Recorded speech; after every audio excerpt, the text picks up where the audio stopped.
पौराणिक प्रेम कथाओं में से कच और देवयानी का कथानक सर्वाधिक प्रसिद्ध है। कच देवगुरु बृहस्पति के पुत्र थे। देवताओं के अनुरोध पर दैत्यों के गुरु शुक्राचार्य के पास संजीवनी विद्या सीखने के लिए गए थे। देवयानी दैत्य गुरु शुक्राचार्य की बेटी थी, जो कच से प्रेम करने लगी थी। आचार्य शुक्र तथा उनकी पुत्री देवयानी दोनों की कच नित्य आराधना करने लगे। वे नवयुवक थे और गायन, नृत्य, संगीत आदि द्वारा देवयानी को संतुष्ट रखते थे। आचार्य कन्या देवयानी भी युवा अवस्था में पदार्पण कर चुकी थी। वह कच के ही समीप रहती और नृत्य गायन से उनका मनोरंजन करती हुई उनकी सेवा करती थी। देवयानी कच को प्रेम करने लगी थी। जब कच का व्रत समाप्त हो गया और गुरु शुक्राचार्य ने उसे जाने की आज्ञा दे दी तो वह देवलोक जाने लगा। तब देवयानी ने कहा, मुझे अंगिरा के पौत्र में तुमसे प्रेम करती हूँ, तुम मुझे स्वीकार करो और वैदिक मंत्र द्वारा विधिवत मेरा पति ग्रहण करो।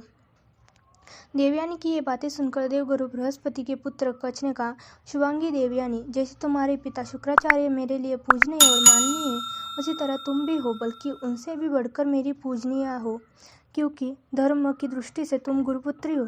तुम मेरी पूजनीय बहन हो, अतः तुम्हें मुझसे ऐसी बात नहीं करनी चाहिए। द्विजोत्तम कच, तुम मेरे गुरु के पुत्र हो, मेरे पिता के नहीं, अतः मेरे भाई नहीं लगते।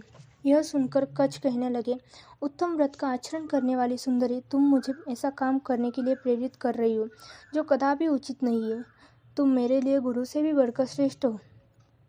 देवयानी ने कहा, कच दैत्य द्वारा बार बार मारे जाने पर मैंने तुम्हें पति मानकर ही तुम्हारी रक्षा की है, अर्थात पिता द्वारा जीवन दान दिलाया है।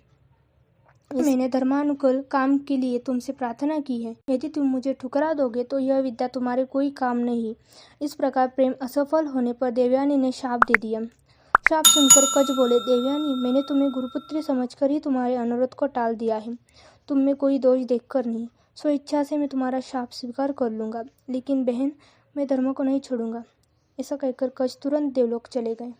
Like, subscribe and press the bell icon for new updates.